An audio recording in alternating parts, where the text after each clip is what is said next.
booties for black girl nerds.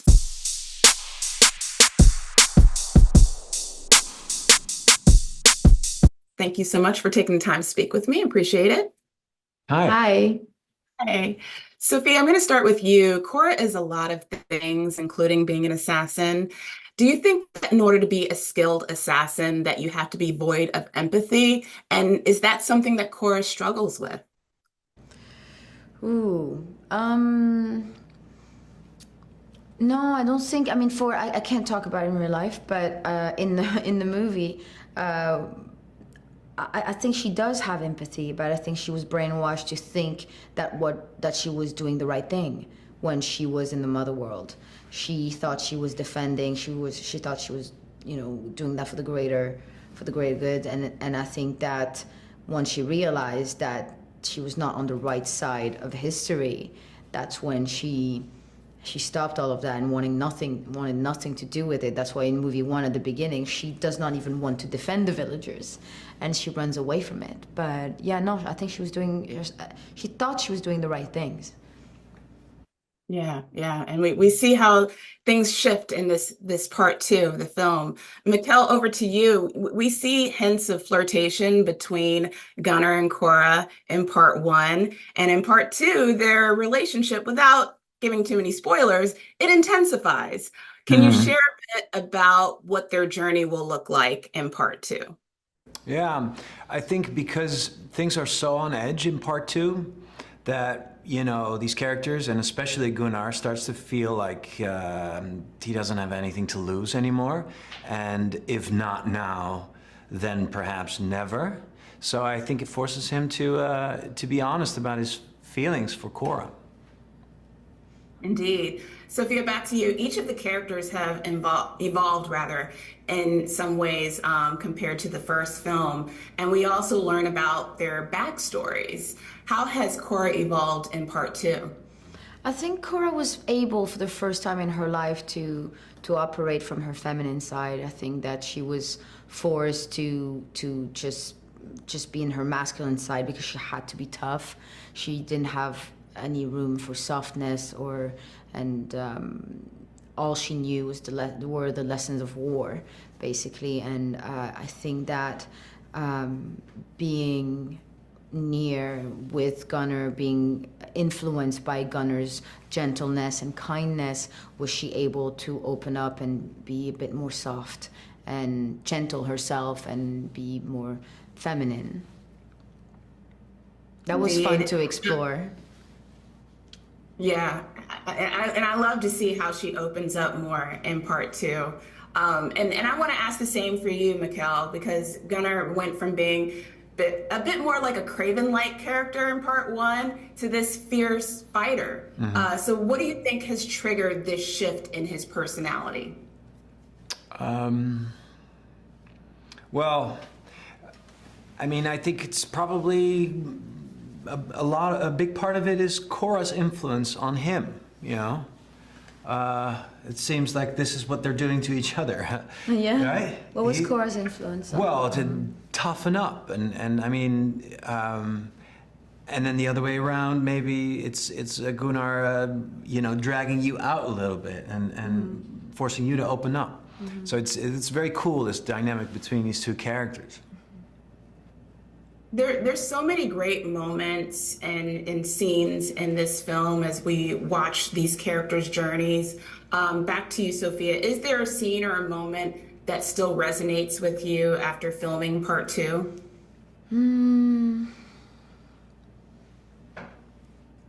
A scene that resonate with me. I mean, there's a lot of Without giving out any spoilers, of course. Yes, of course. That's why I'm trying to think of the best one to pick from. I think that it would be.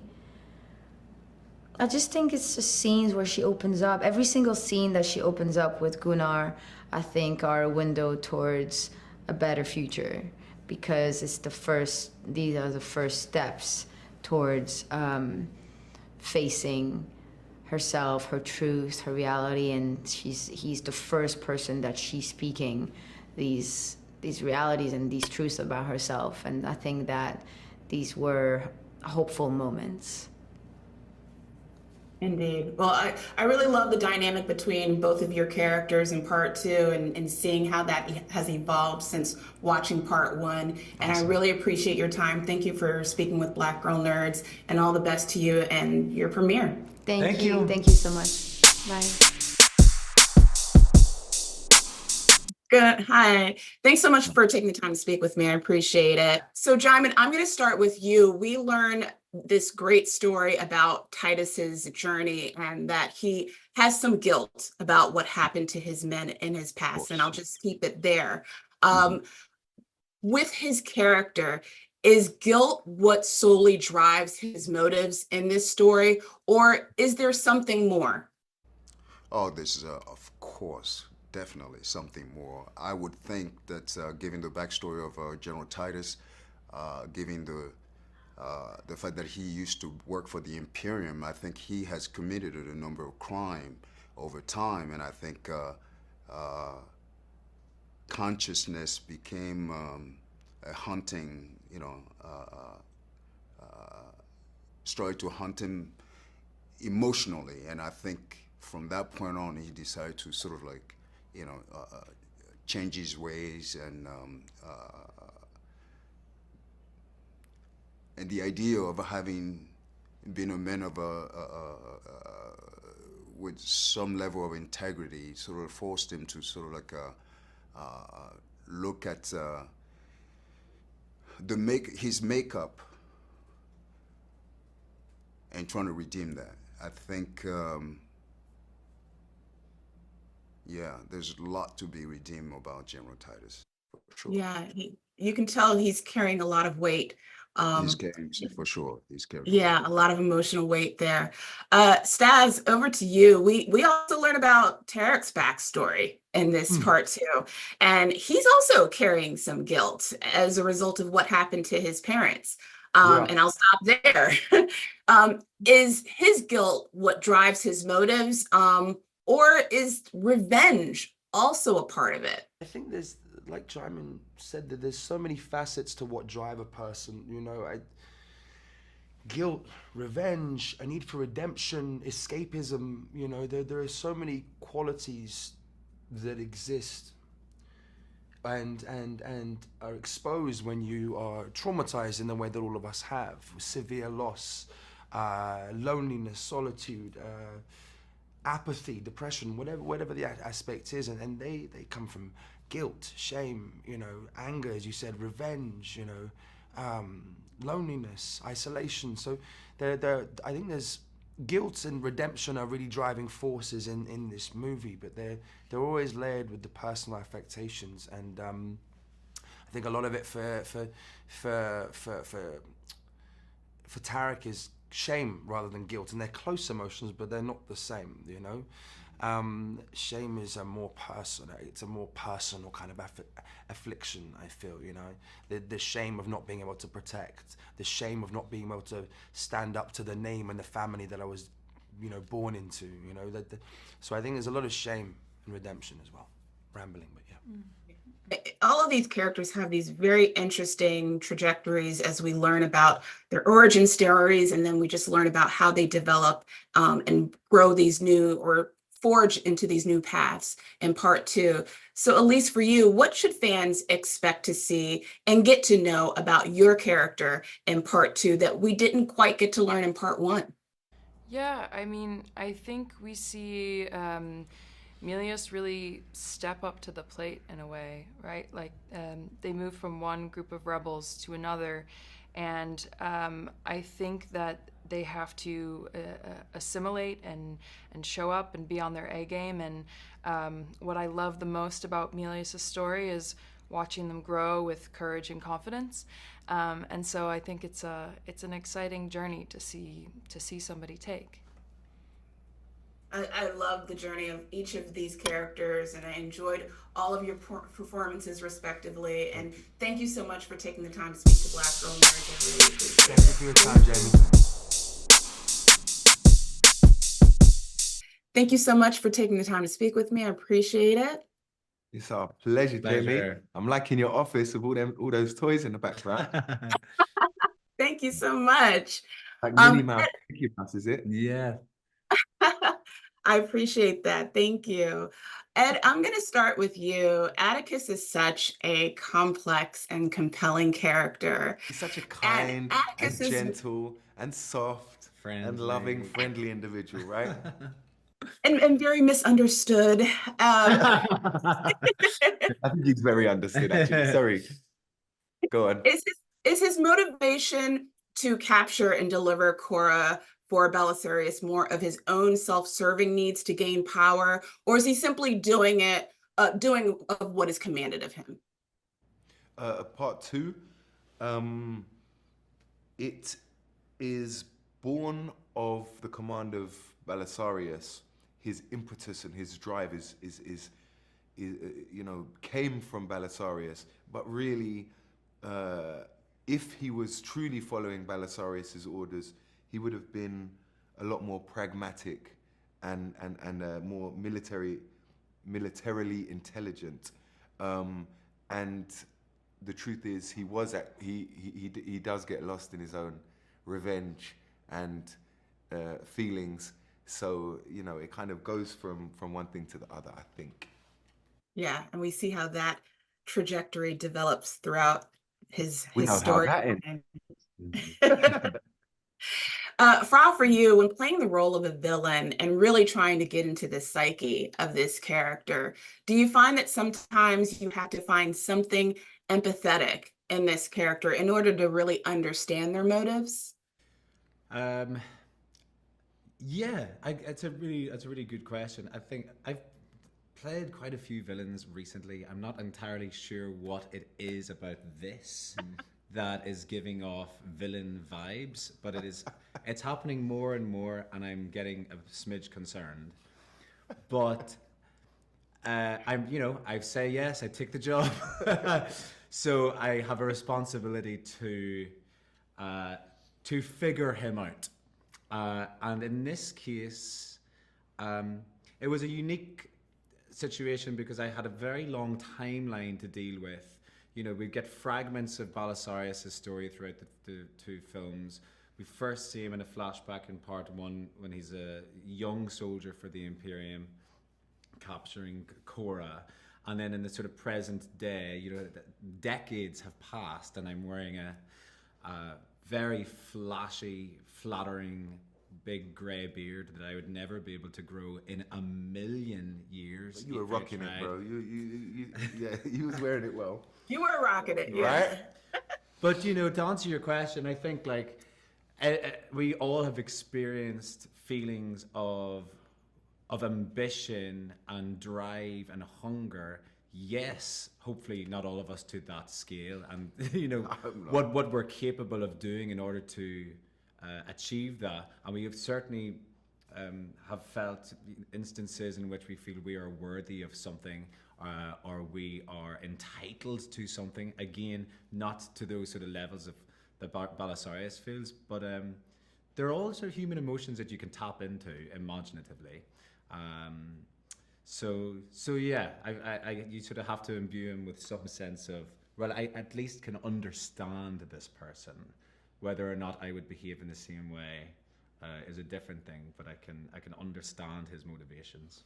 Yeah, and I think like some people don't deserve that kind of empathy. And for me, like Atticus Noble, he doesn't deserve it. There is no space for me as a loving, empathetic, peaceful person to view him with empathy. I don't want the viewers to view him with empathy. Yeah. I want them to see the horror of his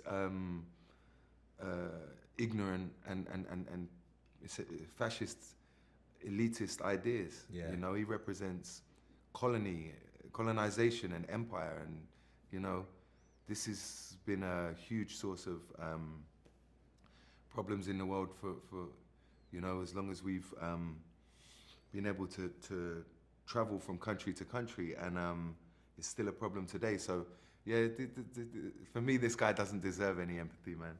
I think that's fair enough. Great answer. Wow. Thank you so much for taking the time to speak to Black Girl Nerds. And I really appreciate your time, and I really enjoyed your performances in watching this film. Thank you so Thank you. much. Thank you so much. Bye-bye. See you later. Hi. Hi. Thanks so much for taking the time to speak with me. My honor.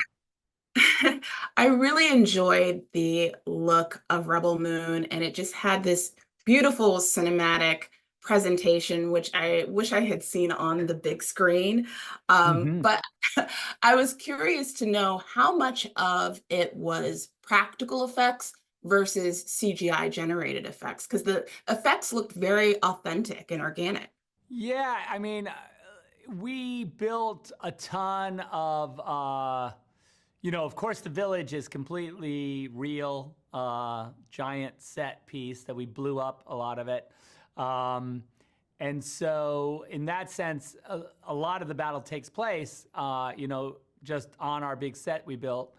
And then up in the Dreadnought itself, where Kora's running around, we built a ton of that as well, a ton of those hallways and the bridge and all that stuff. So a lot of the movie, even though, it's a big sci-fi epic, was, shot on very sort of practical sets. And, we did some set extension, and when you see spaceships flying, of course, that's that. But, there's a lot of us just getting dirty.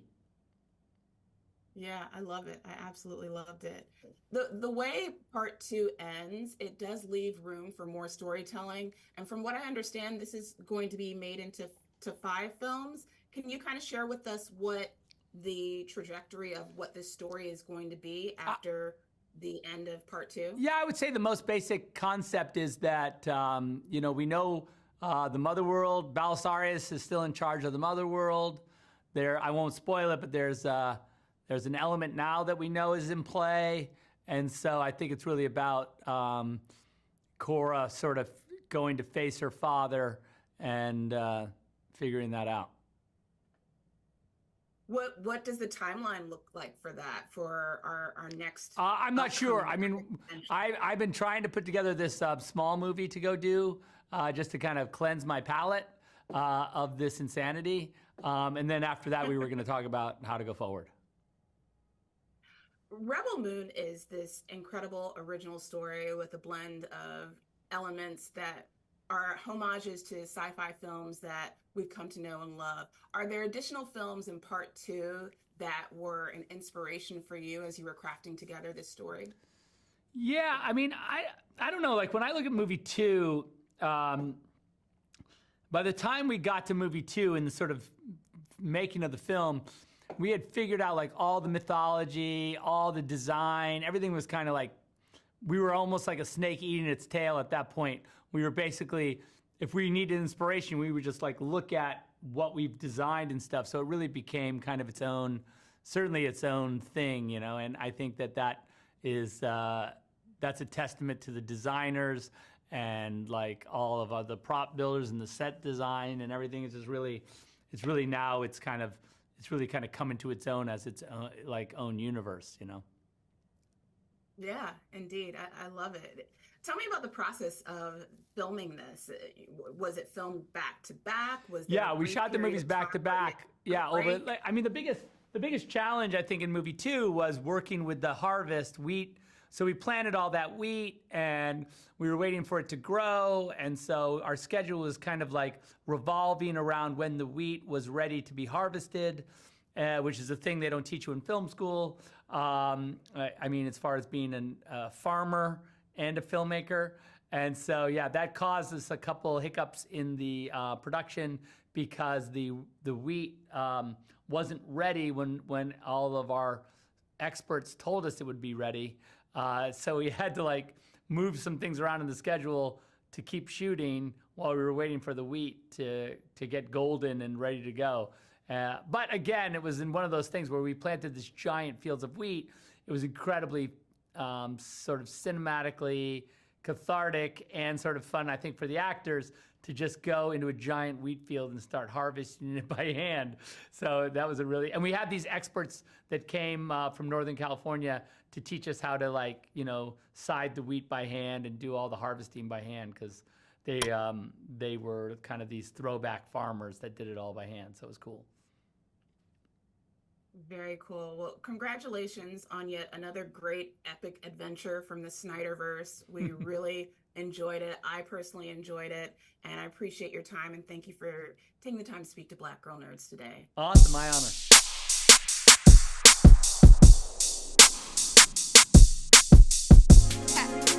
Better shake your booties for Black Girl Nerds.